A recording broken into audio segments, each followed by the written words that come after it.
Bonjour à toutes et à tous, chères auditrices, chers auditeurs, chers tous, vous écoutez un nouvel épisode de Tout et de Rien, l'émission qui vous parle de tout et surtout de rien. Et aujourd'hui, ce 6 novembre 2025, nous recevons sur notre petit plateau virtuel Benjamin et Léopold.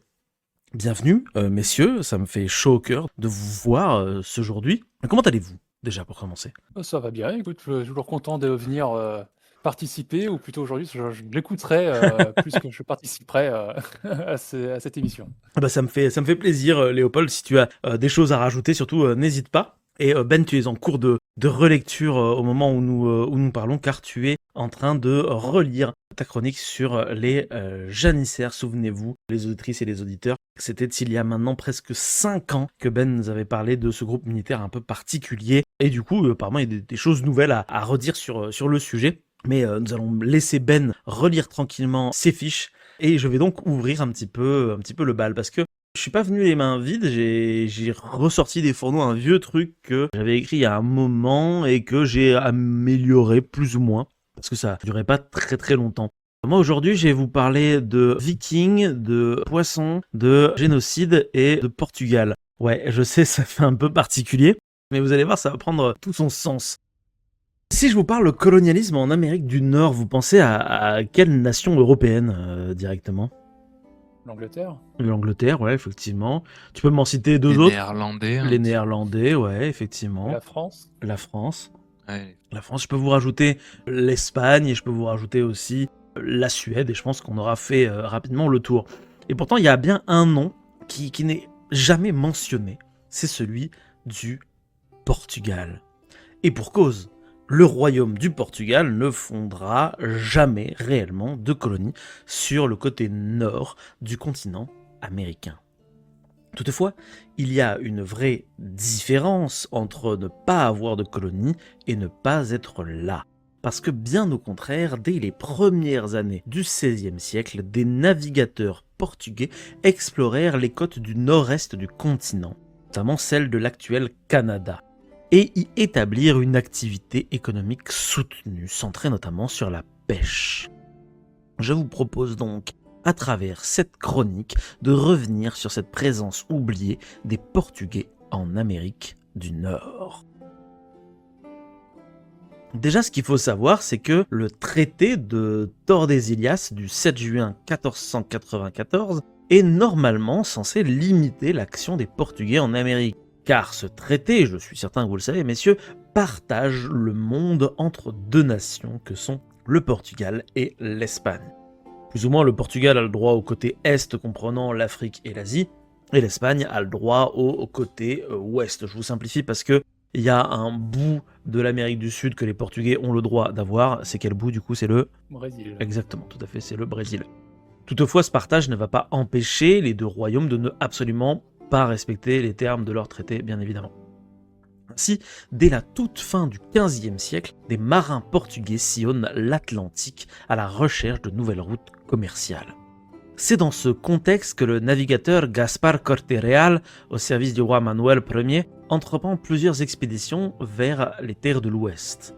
En 1500, il atteint ce qu'on pense être le Labrador ou Terre-Neuve, une région alors inconnue des Européens. D'ailleurs, fait intéressant, le Labrador est nommé en l'honneur de Joao Fernandes Lavrador, un navigateur portugais, qui est d'ailleurs l'une des personnes qui a cartographié le Labrador. Lors d'une seconde expédition en 1501, Corte-Real capture un groupe d'autochtones, probablement des Beothuk, des natifs de Terre-Neuve, et va les ramener au Portugal pour... Alors, on va faire un petit quiz. Pour A, commercer avec eux, pour B, leur faire vivre une vie d'aventure, ou C, les vendre comme esclaves. Oh bah, la vie d'aventure, sans hésiter une seconde. C'est vraiment... Et ont perdu, vendre comme esclaves. Ah zut! Plus J'étais pas alors, loin hein. pourtant. Oh là là, bah merde. Et du coup, d'ailleurs, c'est que le début des emmerdes pour les Beothuk, puisque la colonisation s'est chargée de les éradiquer complètement. Ils étaient plus de 10 000 avant la conquête, puis dès le 18e, ils passent à 500, pour arriver à 14 en 1823, puis 0 en 1829. Donc voilà, on va peut-être faire un petit passage sur les Beothuk, histoire que on puisse leur faire un petit peu honneur. Alors un Beothuk, c'est quoi? C'est un peuple de natifs américains, chasseurs, cueilleurs, pêcheurs, que je traduirais simplement par chasseurs-collecteurs, puisque c'est effectivement plus simple. C'est comme ça, par exemple, qu'on catégorise les populations du Paléolithique supérieur. Ils passaient donc leurs étés à la pêche le long de la côte et leurs hivers à la chasse à l'intérieur des terres. En automne, ils installaient des barrières pour diriger les caribous en migration vers les chasseurs qui les attendaient. Ils conservaient toute la nourriture en surplus pour l'hiver. Les oiseaux et petits animaux étaient piégés ou chassés au moyen d'arcs. Les plus grands animaux étaient chassés à la lance, tandis que les phoques et parfois même les baleines étaient chassés au harpon. Des mollusques, des racines, la partie inférieure de certaines écorces, les œufs complétant alors leur régime alimentaire. La viande était souvent mangée, bouillie ou rôtie. L'analyse d'ailleurs de dents de deux individus qui ont été retrouvés qu'on appelle Nonosabazut et Demasduit a montré qu'ils avaient durant leur vie consommé une grande part de poissons d'eau douce mais aussi de poissons d'eau salée. Et du coup ça montre bien qu'ils ont quand même plutôt une alimentation qui est tournée autour de la pêche. Ces analyses ont d'ailleurs également aussi permis de démontrer qu'ils avaient tendance à boire plutôt de l'eau de lac plutôt que de l'eau de fleuve. Voilà, alors je sais pas trop ce que ça dit, mais je trouve ça quand même assez intéressant. Les Beothuk font du feu en utilisant la technique de la percussion, donc à savoir frapper un silex contre de la pyrite, et ils utilisaient des plats, des casseroles, des paniers et des seaux qui étaient faits souvent en peau ou alors en bois. Les tendons d'animaux et les racines servaient de ficelles et de lacets. Les Beothuk pouvaient parfois partir en expédition jusqu'à l'île Funk, qui est une île dans l'Atlantique, en raison d'importantes colonies d'oiseaux marins, et rapporter du coup des œufs qu'ils allaient faire bouillir pour assurer leur conservation. Ils avaient aussi tendance en hiver à surgeler la viande en les entretenant dans des contenants qui étaient déposés dans des bancs de neige, voire même encore dans des puits. Les Beothuk ne pratiquent pas la domestication, bien qu'en 1819, un observateur notera la présence quand même de chiens dans un campement. Mais bon, en 1819, on est quand même assez longtemps après l'arrivée des Européens en Amérique. Alors, durant l'été, les Beothuk vont résider dans des wigwams coniques, souvent regroupés par 2 ou 3. Les parois étaient faites de plusieurs couches soutenues par des poteaux à l'intérieur et à l'extérieur. Un trou au sommet permettait à la fumée du foyer de s'échapper. La nourriture séchée était probablement entreposée sur de hautes plateformes. L'entrée était fermée par une peau de caribou. Les lits étaient placés dans des fosses creusées dans le sol, une pratique qui était propre aux Beothuk. Les wigwams d'hiver, que l'on appelle aussi des mamatiques, étaient de forme octogonale couverts de terre pour en améliorer l'isolation. Ces wigwams étaient plus grands et pour le coup pouvaient abriter jusqu'à 15 personnes. Pour ce qui est des entrepôts de nourriture, ils avaient soit des toits coniques, soit des toits rigides. Leurs parois étaient isolées, aussi avec des pots de caribou. Un foyer était aménagé au centre de l'édifice et un trou percé dans le toit permettait l'évacuation de la fumée. Des puits d'entreposage étaient creusés dans le sol et revêtus de différentes peaux.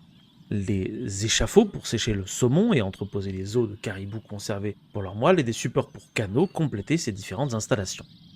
Ils avaient aussi également des huttes à sudation qui étaient aménagées dans des constructions hémisphériques couvertes de peau, où l'eau versée sur des pierres chaudes fournissait la vapeur. Les maladies étaient donc traitées dans ce genre de huttes, accompagnées de différentes incantations.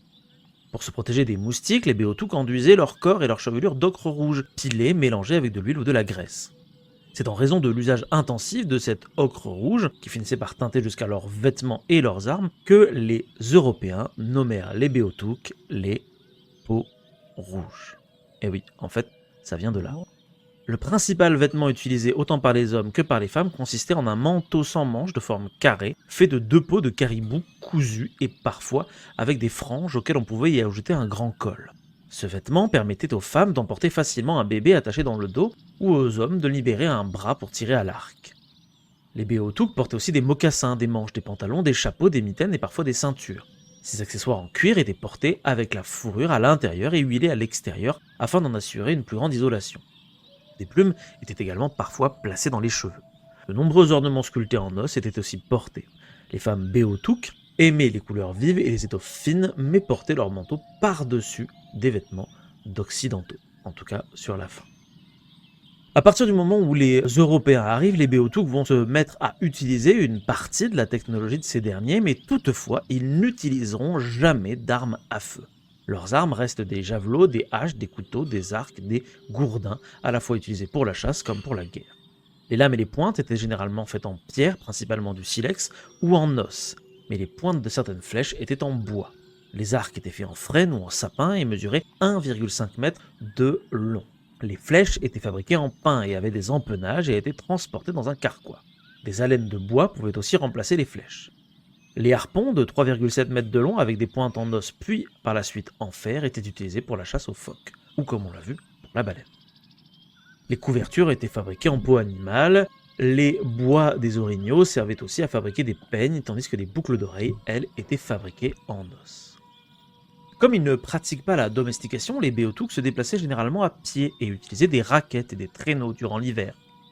Les carcasses des animaux étaient conservées dans de grands emballages et des radeaux étaient aussi conservés à la rivière. La plupart des voyages sur l'eau nécessitaient l'usage donc de canots. Le portage permettait de relier les différents cours d'eau, mais des canaux étaient entreposés sur les trajets les plus fréquentés, pour faire comme un espèce de pont, finalement. Les canots, fabriqués d'écorce de bouleau, faisaient au moins 6 mètres de long. La proue et la poupe sont relevées et arrondies pour mieux résister aux vagues, alors que le bordé s'élève au milieu du bateau pour former une pointe. Muni d'une quille et d'un ballast, il pouvait être utilisé pour se déplacer en haute mer. Les Beothuks n'hésitaient pas à se rendre aussi loin que sur l'île Funk, comme on l'a vu, ou à traverser le détroit de Belle Île. Certains auteurs rapportent que des voiles étaient parfois installés, mais il se peut que cet usage ait été adopté depuis l'arrivée des Européens. Pour ce qui est de leur mythologie, les Beothuks croyaient en l'existence d'un grand esprit et en la vie après la mort. On a plusieurs figurines et des bâtons sculptés en bois qui sont considérés comme des représentations d'esprits et de différents concepts mythologiques. Selon leur légende, les Beothuks seraient apparus lorsqu'ils auraient bondi d'une ou de plusieurs flèches plantées dans le sol. Les morts étaient respectés. Ils étaient enroulés dans ce qu'on appelle du mâché-couille, à savoir de l'écorce de bouleau, et enterrés souvent dans un endroit particulier sur la côte. Le mâché-couille, d'ailleurs, avait tendance à parfois remplacer les peaux des caribous. On pouvait à la fois avoir des wigwams en mâché-couille, tout comme en peau. Les hommes étaient enterrés avec leurs armes et d'autres objets personnels, les femmes portant simplement leurs vêtements. Des figurines représentant probablement le défunt étaient aussi enterrées. Les Beothuks croyaient pouvoir communiquer avec les morts. À la mort de son épouse, le survivant allait devoir se laver rituellement parlant. Pour ce qui est de la langue, les Beothuks parlent ce qu'on appelle le Beothukan. Et la dernière personne parlant le Beothukat s'est éteint en 1829, comme on a vu tout à l'heure, puisqu'il n'y a plus personne qui parle cette langue aujourd'hui. En plus, il existe peu de témoignages écrits et les liens linguistiques avec les langues algonquiennes voisines ne sont pas vraiment fondés ni présentes. Le Beothuk n'est connu que par 3 listes de mots qui ont été écrites au XVIIIe et XIXe siècle, collectées d'ailleurs entre 1791 et 1828, soit quelques 325 mots mais sans syntaxe. Le peu de sources ne permet pas d'établir un corpus sûr et la présence européenne française, notamment les Basques et les Bretons, ainsi que britanniques, a pu jouer un rôle dans, on va dire, le fait qu'il n'y ait plus beaucoup de sources. La dernière chose qu'on a en langue Beothuk, c'est un enregistrement d'un certain Satou Tone qui chante une chanson à la radio en 1929.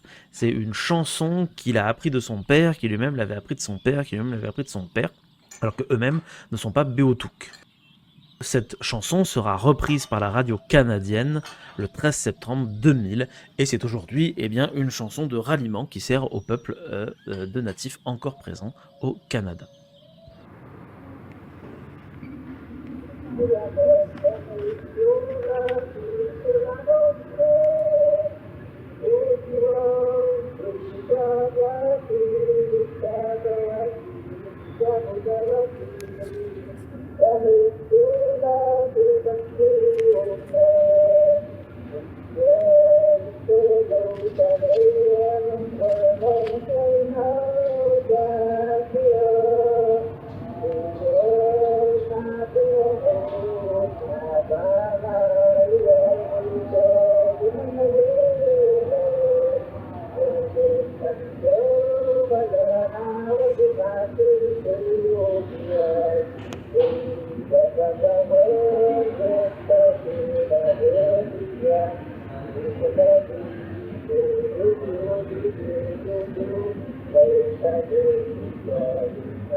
C'est vrai qu'on l'a pas précisé, mais la société Beothuk est quand même patriarcale, malgré le fait que beaucoup de place soit présente pour les femmes. On n'a pas vraiment de division genrée des tâches, à part pour la chasse, qui est la seule activité qui est considérée comme exclusivement masculine. Pour ce qui est des mariages, c'est complètement monogame, et on a quelques sources qui nous rapportent qu'ils étaient célébrés pendant plus de 24 heures. Politiquement parlant, les Beothuk ont un chef unique, voilà. Ce qu'on sait aussi, c'est que pour eux, le vol est un crime et que tous les crimes, quels qu'ils soient, sont sévèrement punis. Par exemple, les coupables d'adultère étaient carrément brûlés vifs. Voilà. Dernier fait intéressant sur ce peuple, avant qu'on retourne à notre sujet principal, c'est que ce sont probablement des Beothuk que les Vikings auraient rencontrés lorsqu'ils sont arrivés en Amérique au Vinland. Donc un peuple dont on sait finalement pas mal de choses malgré le fait qu'il est totalement disparu aujourd'hui. Alors bien évidemment, juridiquement parlant, on ne peut pas parler de génocide Beothuk puisqu'il n'y avait pas de volonté de la part d'un État de supprimer un peuple. Toutefois, on est quand même face à une disparition à la fois génétique puisqu'il y a très peu de traces génétiques de Beothuk dans les peuples natifs aujourd'hui et d'une disparition complètement culturelle. Donc on pourrait ici parler de génocide non intentionnel, mais on a quand même tout un peuple qui a complètement disparu à peine 3 siècles après sa découverte par les Occidentaux. Retour du coup à Corte Real. Je sais pas si vous vous souvenez, c'est le mec qui a découvert le Labrador. Et il va finir par disparaître en mer parce que oui, apparemment il y a quand même du karma pour les gens qui vendent des gens en esclaves. Et son frère Miguel va partir à sa recherche l'année suivante et lui aussi il disparaîtra complètement en mer. Ces 2 épisodes marquent les débuts d'un intérêt quand même portugais pour la région. Car peu de temps après, le navigateur Joao Álvares Fagundes organise une série de voyages vers les îles de l'Atlantique Nord. Il aurait même tenté de fonder une petite colonie sur l'île de Sable et à Saint-Pierre et Miquelon. Les sources sont assez floues sur le sort de cette tentative. Il est possible qu'elle ait échoué très rapidement, probablement en raison de l'hostilité croissante des natifs à l'égard des Portugais, qui se souvenaient toujours qu'ils avaient quand même été emportés très loin pour être vendus en esclavage. Et oui, parce que contrairement aux premières colonies françaises, suédoises ou néerlandaises, les Portugais ont une manière de faire, entre guillemets, à l'espagnol. Mais que contrairement aux Espagnols, ils sont beaucoup trop peu nombreux pour réussir à maintenir une hégémonie tyrannique sur place. Donc forcément, les gens se défendent. Ce qui fait que plusieurs facteurs vont expliquer l'absence de colonies portugaises durables en Amérique du Nord. Le premier facteur, comme on l'a vu, c'est le traité de Tordesillas de 1494, qui divise le monde entre les Espagnols et les Portugais. Donc techniquement parlant, légalement parlant, les Portugais n'ont pas le droit de s'installer en Amérique du Nord. Ensuite, il y a le climat rigoureux du Canada atlantique, qui rend une implantation permanente difficile. Ça, les Français peuvent bien en témoigner. On a parlé à plusieurs reprises sur cette chaîne, mais si les colonies françaises du Nord n'ont pas été, on va dire, semblables à celles des Britanniques, c'est en partie justement dû au climat du Canada. Le point numéro 3, c'est que les autochtones étaient perçus comme hostiles par les Portugais, puisque les Portugais se faisaient souvent taper dessus par les peuples natifs. Ce qui est assez ironique, parce que s'ils étaient hostiles, c'est parce que justement c'était des réponses vis-à-vis des violences perpétrées par les Portugais eux-mêmes sur les natifs. Donc c'est un peu le serpent qui se mord la queue. Et enfin, le dernier point, c'est que la priorité du Portugal était ailleurs, en Afrique, en Asie, et surtout au Brésil, beaucoup plus riche en ressources et plus propice à l'agriculture. En somme, l'Amérique du Nord ne représentait ni une priorité politique, ni une opportunité stratégique suffisante pour que le Portugal y investisse à long terme. Toutefois, si les Portugais ne se sont pas implantés durablement, ils ont cependant entretenu une présence économique régulière, en particulier autour des grands bancs de Terre-Neuve, une des zones de pêche les plus riches du monde. Les Portugais appelaient même d'ailleurs Terre-Neuve Terra Nova dos Bacaros, en portugais, qui signifie nouvelle terre des morues. Des flottes de pêcheurs portugais, souvent originaires des Açores, venaient chaque été y capturer de la morue qu'ils salaient et séchaient sur les côtes avant de repartir en Europe. Cette pêche saisonnière, très lucrative, a duré plusieurs siècles et impliqué des installations temporaires sur le littoral nord-américain. Les Portugais n'étaient pas seuls dans cette entreprise, on avait aussi des navires basques, bretons, normands qui y participaient également. Mais les Portugais furent parmi les tout premiers à tirer profit de ces ressources. Et c'est ça qui va entraîner justement aussi la disparition de nos amis les Beothuk. Parce qu'en fait, sur leur territoire, du fait de la présence de la morue, il va y avoir de plus en plus de comptoirs européens qui vont s'ouvrir, qui vont petit à petit prendre leurs ressources, les forcer à retourner dans l'intérieur des terres, donc à changer leur habitude culturelle, et petit à petit à simplement devoir s'adapter ou disparaître. Et c'est ce qui leur est malheureusement arrivé. Et là, à ce point de ma chronique, vous pouvez vous poser une question. Pourquoi les gens ils veulent manger de la morue? Enfin, moi personnellement, c'est une question que je me pose tous les jours parce que je déteste le poisson. Mais franchement, pourquoi la morue, quoi? Alors, sachez que ça date du Moyen-Âge. Et là, on revient en arrière, on est à l'ère des Vikings. Et les Vikings, du coup, ce sont de grands navigateurs, hein, comme vous le savez, ils commercent déjà avec les Beothuk dans le Vinland, et surtout, ce qu'ils ont envie, c'est de s'accaparer les richesses du Portugal. Alors après plusieurs tentatives de raid du côté de la côte atlantique ibérique, les Vikings vont se dire que finalement, ça serait quand même vachement plus cool de commercer avec eux. Alors, ils arrivent à trouver une idée pour pouvoir s'accaparer les richesses de la côte atlantique ibérique. Cette richesse, c'est de l'or blanc, c'est du sel. Alors, ils introduisent la morue auprès de la population portugaise. Et là, ça fait un gros bout. Tout le monde surkiffe la morue. Je sais pas pourquoi. Et il commence à y avoir du coup un commerce entre les Vikings qui prennent le sel et qui donnent la morue, etc., etc. Donc, tout le monde adore la morue, surtout les bourgeois, surtout les nobles, pardon, lapsus révélateur. Et il y a tellement de pognon à se faire que l'objectif va être de dominer le marché. Ainsi, au XVe siècle, les Portugais commencent en fait à faire des explorations vers le nord pour trouver des sources de morue, pour se faire de la thune. Et oui, c'est ça, la bouffe, l'argent, voilà ce qui motive les gens à partir vers d'autres terres, des terres bourrées de morue et donc de fric. Des terres qui vont devenir une plaque tournante d'un commerce fructueux qui va spoiler petit à petit les terres des natifs et qui finira même d'ailleurs par entraîner la destruction de la morue de l'Atlantique qui aujourd'hui est devenue en fait une espèce vulnérable. Comme quoi, pas sûr que les Vikings auraient deviné qu'en allant chercher du sel au Portugal, ils entraîneraient un génocide et la disparition d'une espèce maritime de l'un des plus gros océans du monde. Et c'est la fin de cette chronique. Mais bon, je pensais pas qu'un jour on ferait Ouais, on ferait un lien entre la morue, les Vikings et le Portugal. Tu vois, comme quoi tout est possible sur cette chaîne, Léopold. C'est ça qui est fou. Et je savais pas du tout que l'expression peau rouge venait des Et Beothuk. moi non plus. Moi non plus. Moi non plus. Je pense que c'est une des explications à mon avis, hein, mais je trouve ça quand même très intéressant, malgré tout.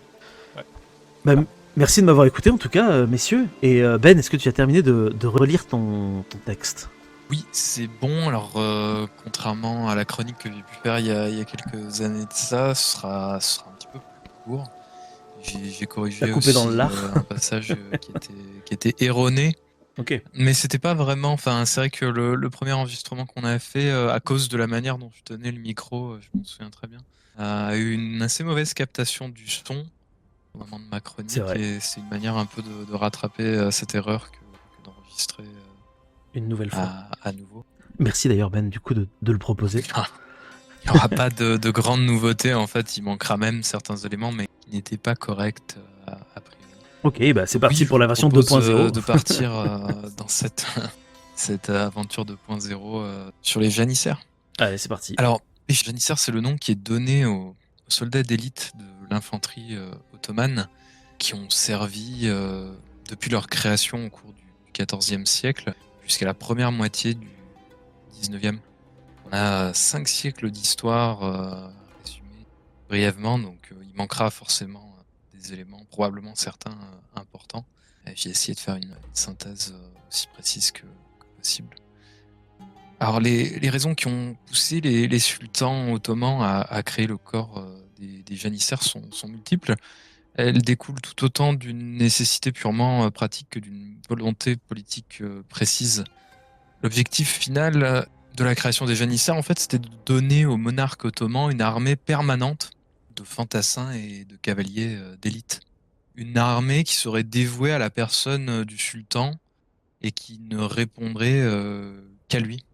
Alors, c'est vrai que c'est pas la seule raison, mais la première, ouais, voilà, c'était de fournir une armée permanente répondant uniquement aux ordres du monarque, et c'est sans doute la plus importante dans le contexte qui nous intéresse. Ok. Dans la première moitié du XIVe siècle, les sultans ottomans ils doivent composer en fait avec une aristocratie qui devient de plus en plus influente et de plus en plus puissante. À ce moment-là, les personnes qui payent les troupes ottomanes, ce sont les grands propriétaires terriens qui font partie de l'aristocratie. C'est eux les principaux employeurs qui mettent à disposition du sultan une armée qui n'est pas permanente, puisqu'elle est levée pour un temps défini. Alors les souverains ottomans, ils se retrouvent alors dans un état de faiblesse face à des vassaux qui sont capables, plus que eux, de payer et d'entretenir des armées. Donc ils doivent un peu gérer cette situation où ils se retrouvent en état de faiblesse face à leur aristocratie qui devient de plus en plus menaçante envers leur pouvoir.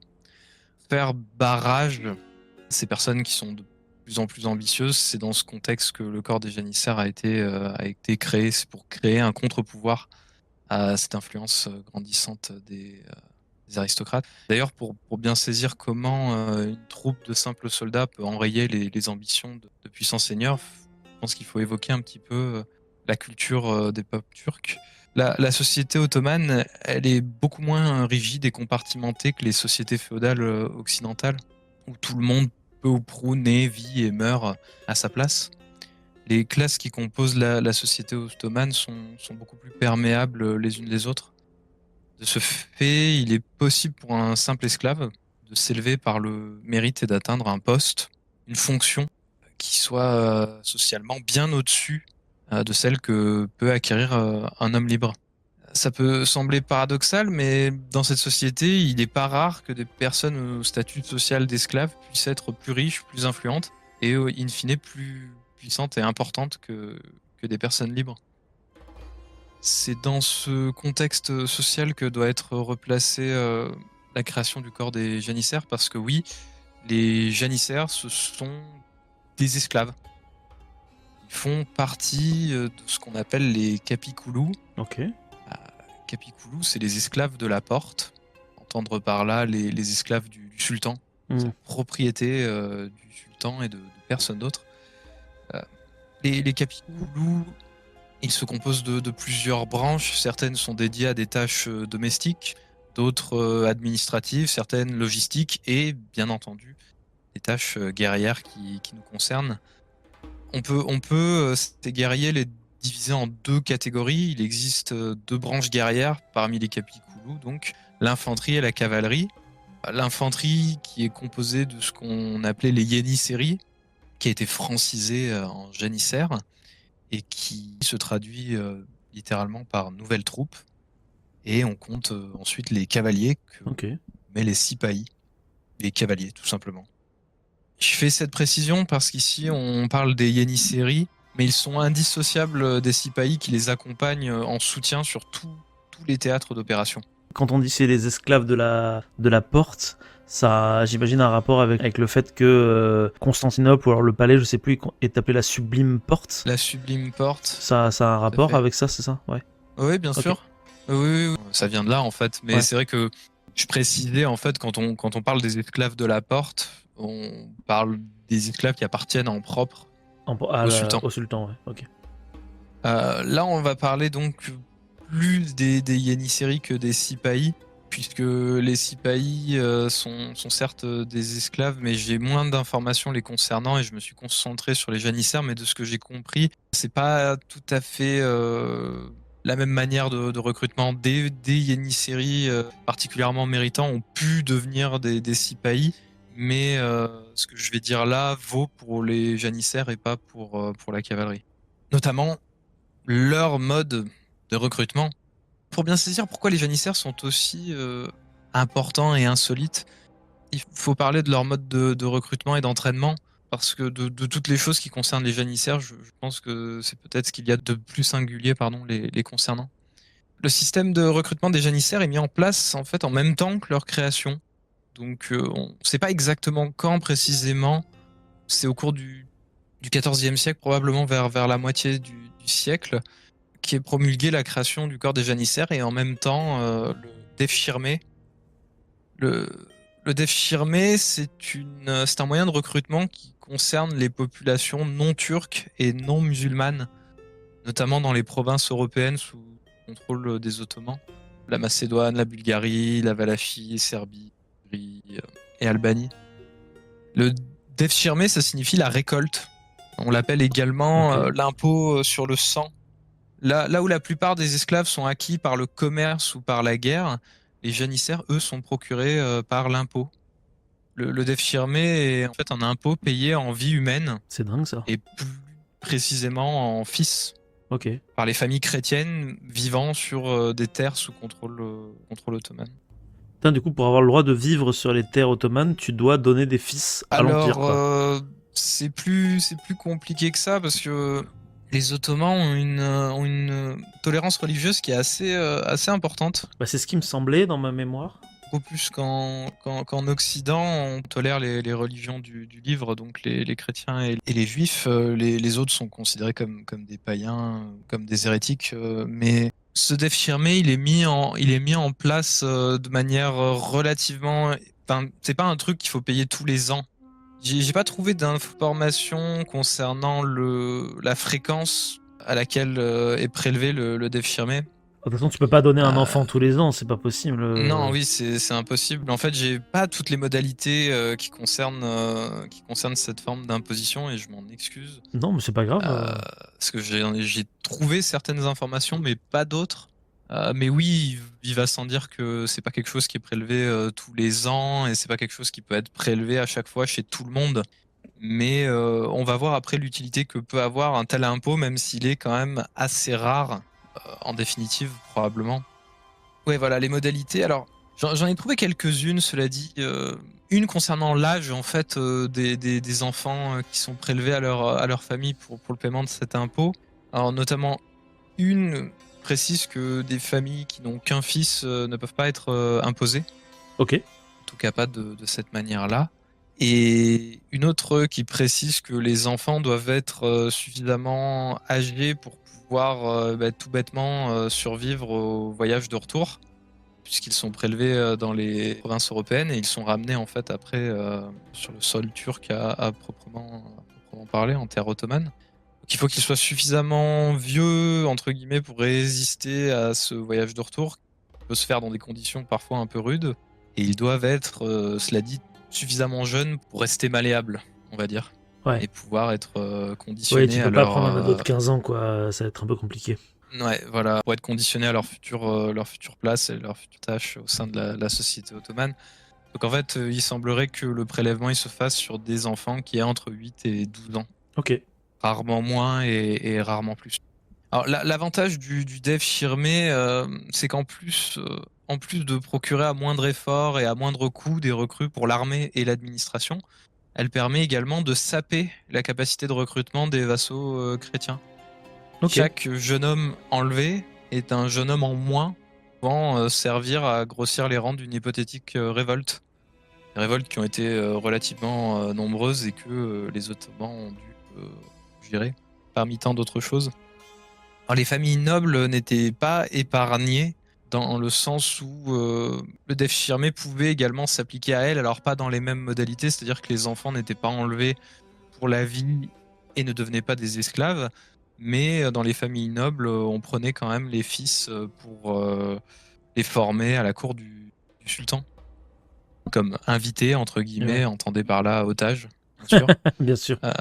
Puisque c'est la raison pour laquelle... Bon, il y a deux raisons, hein, c'est d'avoir des otages pour pouvoir éventuellement inhiber toute velléité de révolte de la part des familles nobles à qui on a prélevé Bien sûr.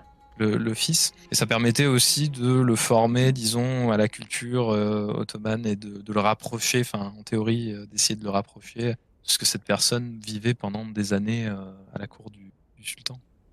On peut citer un exemple, hein, le plus connu, c'est Vlad Bassarab, troisième du nom, Ok. qui est connu sous le nom de Vlad l'Empaleur, mais il a subi ce sort lui aussi dans Ok. sa jeunesse. Ah, je savais pas. C'est Alors, ça qui l'a pour les traumatisé et enfants- qui s'est mis à empaler des gens, c'est pour ça. Non. Non. Enfin, oui, en partie, mais Mais pas que ça. non, en plus, purée, c'est bête, j'ai vu une vidéo très intéressante récemment, j'ai déjà tout oublié, c'est terrible. Mais qu'est-ce qui arrive concrètement aux enfants qui sont enlevés à leur famille? En fait, après leur départ, ils sont envoyés dans des familles d'accueil ottomanes pour y apprendre la langue, les coutumes, la culture, et bien entendu, ils sont convertis à l'islam. Après avoir terminé cette période de formation basique, cette formation civile, on pourrait presque dire, qui est quand même longue de plusieurs années, hein. Les nouvelles recrues, elles sont ensuite envoyées pour commencer leur entraînement militaire dans une école dédiée de la capitale ottomane, donc à Constantinople. Dans cette école, les jeunes recrues sont éduqués et orientés vers des formations spécifiques en fonction de leurs capacités, de leurs talents. Les spécialisations, elles pouvaient être nombreuses, hein. Il y avait parmi les janissaires des ingénieurs, des artisans, des mousquetaires, des intendants, des archers, des artilleurs et ainsi de suite. En fait, ils vont former à terme une véritable armée dans l'armée.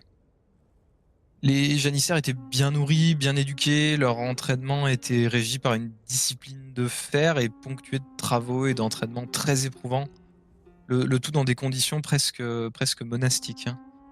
La discipline qui leur était imposée à ces jeunes recrues leur imposait, entre autres privations, l'abstinence et le célibat.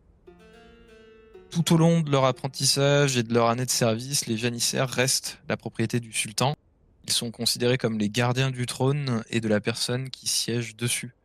On enseigne donc aux jeunes janissaires à considérer leurs frères d'armes comme leur famille, leur baraquement comme leur foyer, et le sultan comme un père bienveillant.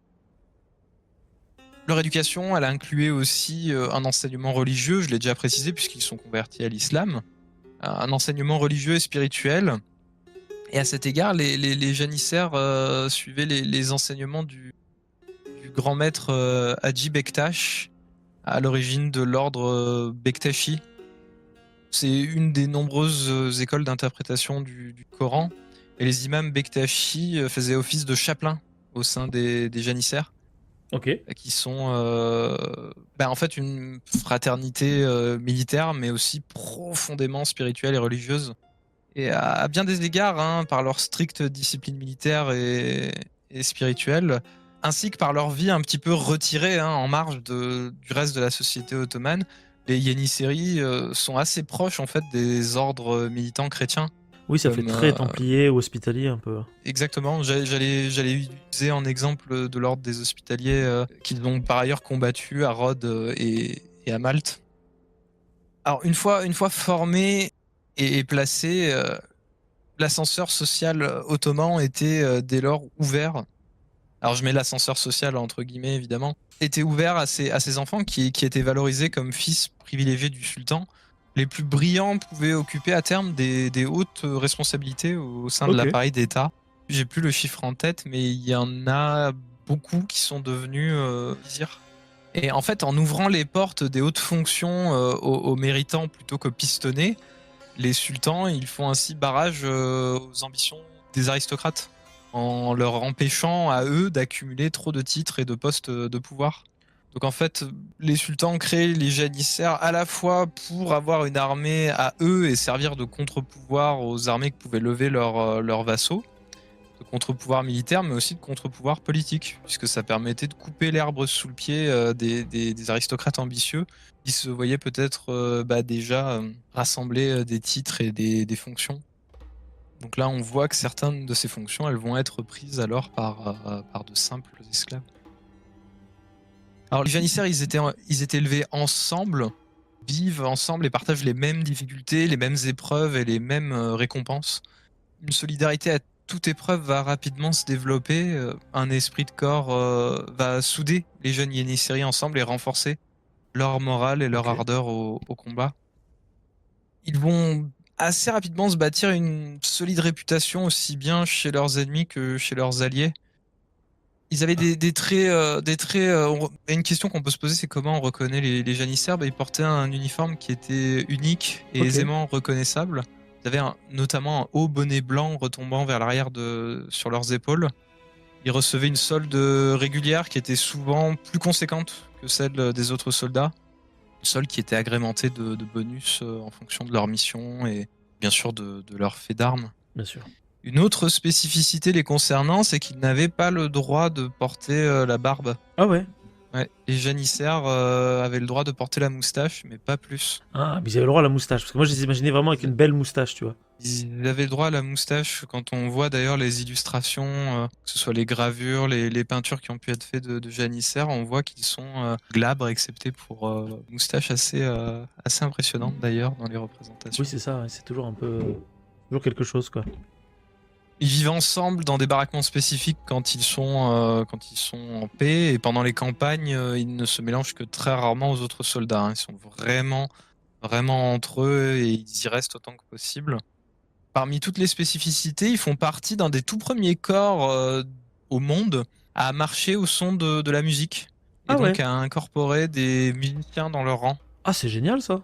Et ils sont aussi parmi les premiers à avoir massivement utilisé les armes à feu sur le champ de bataille. Ça a été une troupe pionnière dans l'usage des armes à feu individuelles. Alors comment servent les janissaires? Comment sont-ils équipés? Comment sont-ils utilisés? Quelles sont leurs tactiques? Les janissaires sont polyvalents, mais ils sont avant tout une troupe de choc. Ils sont employés donc généralement à des moments critiques et décisifs des batailles, soit pour renforcer une partie de la ligne qui est chancelante, soit alors pour exploiter des avantages ou des brèches qui sont ouvertes, que ce soit pendant les batailles rangées ou les sièges. Mais je vais condenser 5 siècles d'histoire en quelques lignes et je vais donc sans doute passer à côté de beaucoup de choses. On va essayer de décrire leur rôle de leur fondation jusqu'à leur âge d'or, à savoir au début du XVIIe siècle. Alors, je rappelle que les janissaires sont toujours déployés en doublon avec les sipahis. Rappelez-vous, c'est le pendant à cheval des Les janissaires. cavaliers, ouais. Exact, qui sont là pour les couvrir, les appuyer, mais aussi et surtout pour les protéger de la cavalerie adverse. Car oui, les janissaires sont polyvalents, mais ils ne sont pas bons à tout pour autant. Ils ont leurs faiblesses et notamment, ils sont pas équipés pour contrer directement la cavalerie. Ils sont autant utilisés, et c'est intéressant de le noter, comme unité de combat à distance que de contact. Ça va dépendre des circonstances du contexte des engagements. À l'origine, ils sont équipés principalement d'un arc composite, qui est l'héritage des cavaliers turcomans qui ont fondé l'Empire ottoman venu d'Asie centrale. Ils s'en servaient aussi bien, les janissaires, pour faire pleuvoir la mort sur les champs de bataille que pour nettoyer les remparts de leurs défenseurs pendant les sièges. Et après, une fois leur stock de flèches épuisé, ou si la nécessité s'en faisait sentir, les janissaires pouvaient abandonner leur arc pour se saisir dans une main d'un bouclier qu'ils portaient Ok. au dos, ou se saisir d'un bouclier, de l'autre d'un sabre ou d'une hache pour passer au contact. C'est au milieu du XVe siècle qu'ils vont commencer petit à petit à remplacer leurs arcs par des armes à feu individuelles, des arquebuses d'abord un peu primitives, lesquelles vont se moderniser au fil du temps, et c'est en fait définitivement dans la première moitié du XVIe siècle que l'arc est abandonné, Ok. définitivement abandonné au profit des longs et lourds mousquets. Plus grands, plus précis que leurs pendants occidentaux, mais aussi avec une cadence de tir qui était plus lente. Il semblerait que les Yenisseris aient donné la priorité à la portée et à la précision plutôt qu'à la fréquence de tir. En plus de tout ça, les janissaires vont également acquérir une réputation d'ingénieurs, de sapeurs et de mineurs hors pair. Enfin, un savoir qui était utilisé pendant la guerre de siège notamment. Et ouais. Au cours des sièges, ils sont utilisés comme unité de soutien, alors assignés aux travaux de sape et de tranchées.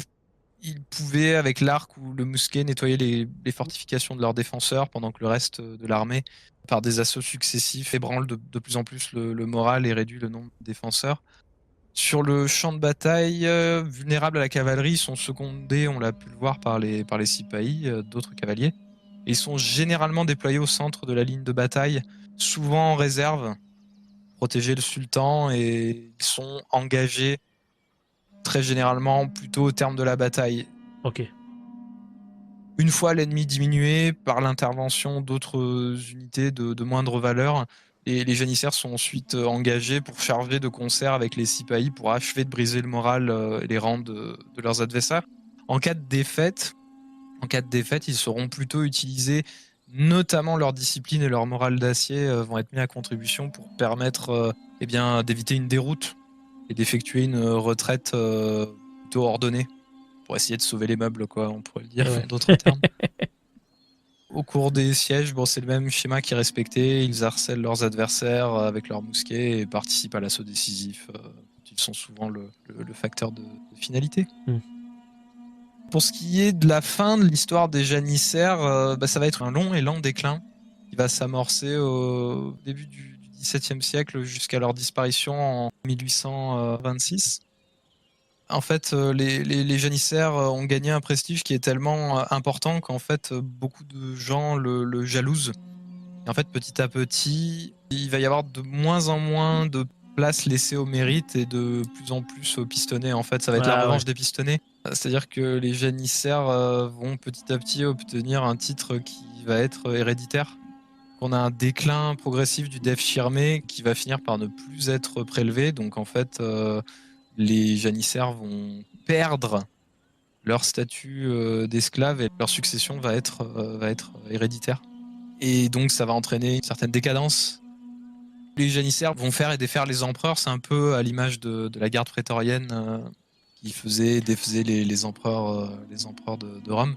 Là, on en arrive un petit peu à la même finalité. On a un ordre décadent qui prend une importance un peu démesurée et qui s'accroche à son pouvoir et qui a en partie d'ailleurs contribué au retard de modernisation de l'armée ottomane, Ok. qui lui sera très préjudiciable, on le verra au cours du 19e et jusqu'au début du 20e siècle, puisqu'ils voulaient absolument garder leur statut de privilégié et tous les privilèges qu'ils avaient accumulés. Et donc, l'ordre des janissaires, ça va terminer un petit peu comme dans Star Wars, en ordre 66. Ah ouais. Mais 100% en fait, je suis désolé, j'ai pas le nom du sultan qui a donné l'ordre. Je l'ai effacé tout à l'heure Ah merde. par mes gardes. J'ai pas mal coupé dans mes notes, non, mais c'est pour ça que je pensais avoir le temps avant d'enregistrer. Je me suis donné 1 heure pour refaire le texte et en fait, j'aurais dû prendre plus. Je suis désolé. Ouais, non, bah l'enregistrement il a été un peu confus, du coup. Il y a des transitions qui auraient dû être un peu plus. Non, mais Fluide. t'excuses pas, c'est de ma faute, c'est moi qui ai. Attends, je qui ai vais essayer de mal, te retrouver le nom du. Ah, il y a de la musique janissaire. Incroyable. Ouais, il y a de la musique Ouais, ce janissaire, que tu disais tout à l'heure s'appelle c'est le Méter. Alors, ok. Waouh, Ah, je suis. il est le sultan Mahmoud II, apparemment. C'est Mahmoud Mahmoud II. 2. Ok. Ok. Eh ben, en fait, Mahmoud II, il en a, enfin, comme certains de ses prédécesseurs, il était un peu gonflé avec avec le corps des janissaires qui bloquait toute tentative de modernisation et en fait, il a organisé leur élimination pure et simple. Les janissaires, comme ils continuent à vivre entre eux, en fait, on peut les prendre pour cible assez facilement puisqu'ils vivent dans leur baraquement. Donc en fait, il Et ouais. fait encercler tous les baraquements de janissaires et fait tirer dessus au canon, les fait incendier, enfin bref, tue purement et simplement tous les janissaires en 1826, tous à l'exception de certains survivants qui ont pu se réfugier à Alger notamment. Ok. Et au final, le dernier champ de bataille des janissaires, eh bien, ce sera Alger lors de la conquête française quelques années plus tard. Ok. Incroyable. Ils ont fait partie des défenseurs. Les Les défenseurs derniers d'Alger janissaires face aux troupes françaises. sont tombés à Alger quelques années plus tard. Ouais. Voilà Ben, l'histoire de des ce janissaires. groupe d'esclaves. Grandeur et décadence. Grandeur et décadence. Encore des janissaires. Je vois que je me suis renseigné du coup en même temps. Je vois que les métères existent depuis le 11e siècle et qu'ils ont une tradition qui provient d'Asie centrale. Je trouve ça dingue. Et apparemment au 15e siècle, tu avais plus de 2340 métères, donc musiciens janissaires, seulement dans Istanbul. Ça avait l'air d'être un putain de truc cette musique. Ouais, Tellement. ça Tellement. faisait partie de leur enseignement et de leur éducation. Ouais, et puis apparemment ça a eu C'est une influence souvent. très grande même sur les occidentaux, parce qu'apparemment Oui, Mozart et Beethoven s'en sont inspirés pour composer la sonate pour piano numéro 11 pour Mozart et les ruines d'Athènes pour Beethoven, dernier mouvement de la 9e symphonie. Et on appelle et ça c'est souvent apparemment en cité. langage, ça s'appelle à la turca, donc à la turque, je trouve ça Ouais, à la génial. turque. Ouais. Ouais, et c'est souvent cité comme une des plus marquantes contributions du corps des janissaires à la tradition martiale. Ouais, cette Pas idée de leur, vraiment de marcher au pas leur tambour, fait quoi. d'armes, pas leur discipline, Leur mais musique. leur musique. Et ça fait partie. Ouais, c'est un peu cocasse et c'est une des raisons pour lesquelles je les apprécie beaucoup.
Nous venons d'écouter la sonate numéro 11 de Mozart, interprétée par Olga Yegunova au Bishopsgate Institute à Londres en octobre 2012. Et maintenant, écoutons la marche turque de Beethoven, interprétée par l'orchestre de la Radio-Télévision Española, RTVE, et dirigée par Carlos Calmar, il y a 13 ans.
Et je vous propose donc que nous écoutions l'ère des janissaires par l'ensemble de l'armée de la République turque dirigée par Kutsi Erguner.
j'ai un intérêt assez marqué pour l'histoire martiale et j'aime bien les histoires un peu insolites, soit de soldats, soit de corps d'armée un peu loufoques. Un peu loufoque, ouais. C'est des vrais fanfares, là, je vois, apparemment, t'as dû... Je vais me permettre de citer les instruments, mais on en mettra en fond, je pense, de la musique métal, mais t'as le kos, c'est une grosse timbale, les nakars, c'est des petites timbales, les davouls, c'est des tambours, les silzen, c'est des cymbales, et ils ont un nai turki qui est un cor turc, la zurna qui est un hautbois, le boru qui est une trompette, et le chogan qui est un bâton orné de clochettes. Et c'est vrai que là, ça fait vraiment très fanfare de rue, tu sais, vraiment le truc pop pop pop pop pop, où tu tu marches dans la Ok. rue comme ça au pas. Je trouve ça absolument délicieux. Et c'est Mustafa Kemal Atatürk qui en 1923 a définitivement interdit les ensembles métères, même si ça avait déjà été en partie interdit au préalable par Mehmet II, comme tu le disais tout à l'heure. Et je savais pas ça. Tu vois ça, tu l'avais dans mes souvenirs, je ne savais pas que tu l'avais dit dans ta première version de parler de cette musique-là. Non, Je trouve ça dingue. non, j'en avais pas parlé parce que j'étais passé complètement à côté. Mais rien que pour ça, je suis content que tu aies refait, finalement, remis au jour ta chronique sur les génicides. Donc merci Ben, merci beaucoup. Bah écoute, j'aurais aimé faire un texte peut-être un peu plus clair parce que je crois qu'à certains moments je me suis un peu répété en mêler les pinceaux. Ouais, La J'aurais dû prendre un peu répétition, c'est plus la de base temps. de l'enseignement, donc c'est bon. Oui, c'est ça. Au moins les gens apprendront grâce à toi à 2 reprises en plus qu'ils pourront écouter l'ancienne et la nouvelle. Donc ça c'est chouette. Merci beaucoup du coup Ben. Je sais pas si tu veux rajouter une dernière chose sur les janissaires. Non, je crois que j'ai fait le tour de la question. Ok, ça marche. Et je vois les chiffres un peu du massacre Ouais. de Marmout 2, c'est assez extraordinaire. Enfin, c'est extraordinaire. C'est pas bon mot du tout. Mais c'est énorme. 120 000 janissaires dans tout le pays, dans tout l'Empire ottoman massacrés. Ça fait 7 000 vraiment hors de reconstruits. 66, ouais. C'est incroyable. Ouais, ça a été un événement. Ouais, un événement assez. Moi, je le compare à l'Ordre 66 parce que ça m'y fait penser. L'Ordre 66, Star Wars, les Jedi massacrés un peu partout dans la galaxie, mais je trouve que c'est un peu le même principe, quoi. C'est vraiment, on planifie un truc un peu en idée. secret, l'extermination d'une caste, en fait, puisque c'est de ça qu'il s'agissait à ce moment-là. Et ouais, l'extermination simultanée, vraiment, dans tout le pays de ce qui restait du corps des janissaires. Mais oui, 120 000, tu dis 120 000 Après, je regarde sur Wikipédia, hein, ils disaient 120 000 dans tout le pays, dont 7 000 à Constantinople. Ok. Donc, sur 140 000 janissaires, ça fait la vache. Ça fait du monde quoi. Et je sais pas si tu l'as dit peut-être dans ta première chronique, que je n'ai pas écouté, veuillez m'excuser. C'était il y a 5 ans, Léo, Et, t'as le droit, c'est pas grave. Il me semblait que j'avais lu dans un article que janissaire était lié à des symboles comme la louche ou la marmite. Est-ce que Ah, ça me parle. ça me dit quelque chose que j'ai cru avoir lu un article ici, mais il y a très longtemps, mais j'arrive pas à retrouver ça sur Internet, donc peut-être que tu en avais parlé dans ta première chronique. J'avais passé un certain temps à faire mes recherches pour faire cette vidéo. J'avais passé plus d'une semaine à la rédiger. Et je crois me souvenir de quelque chose dans ce genre-là, mais malheureusement, c'est lointain et je pourrais pas t'en dire beaucoup plus. D'accord, ok, non, Mais c'est quelque chose que j'ai vu, que j'ai pu voir dans mes recherches. Ouais. Ah oui, attends, je crois que j'ai un truc là. Une marmite en bronze était l'emblème de chaque unité. Apparemment, ça symbolisait le foyer commun où on préparait la nourriture pour l'unité. Et perdre la marmite ou la renverser était un signe de honte ou de rébellion. Ah oui, les grades militaires portaient des noms tirés de la cuisine. Cuisinier en chef au grand distributeur de la soupe, le sultan lui-même étant le père nourricier. Voilà. Ah ouais, la marmite, c'est appelé le kazan. Et du coup, si tu dis que les janissaires sont kazan devirmek, ça veut dire qu'ils renversent la marmite et donc qu'ils se révoltent contre celui qui les nourrit, donc contre le sultan. Et c'est resté dans le langage turc moderne pour désigner une contestation. Ah bah. Intéressant. Voilà. C'est hyper intéressant. Renverser la marmite. Renverser la marmite. C'est génial, c'est super. Merci beaucoup tous les deux pour votre participation à cet épisode. Merci à toi. Mais je vous en prie. Je vous en prie. C'était très très chouette de faire ça en votre compagnie. Ben, tu es le bienvenu à nouveau pour nous parler d'autres corps d'armée étranges. Je suis sûr que ça intéressera beaucoup Léopold en plus. parce que Ouais. c'est aussi un peu ta cam. Donc on espère vous retrouver tous les deux très très vite pour parler d'un petit peu tout Et ça et ça de bien faisait d'autres longtemps choses. que j'étais pas venu et je suis très content. Et bah tu es toujours le Pour bienvenu. participer. Si t'as d'autres idées, tu me dis. Puis pareil, on organise ça. C'est souvent un peu à l'arrache maintenant, plus qu'à l'époque. Moi, c'est moins organisé, mais c'est aussi plus détente du coup. Donc n'hésite pas à me Ouais, dire si j'y t'as envie de parler de songerai. quelque chose. Et les auditrices, les auditeurs, on vous dit à la semaine prochaine pour parler de on sait pas quoi. En fait, si je crois savoir, parce qu'il me semble que la prochaine fois, si ça se passe bien, on devrait parler normalement d'enfants dans les mines de charbon au 19e siècle. Voilà. Donc un sujet très joyeux encore une fois. Yay! Wouh! Et bah restez quand même avec nous. On vous fait des gros bisous. Ciao, ciao. Salut. Ciao.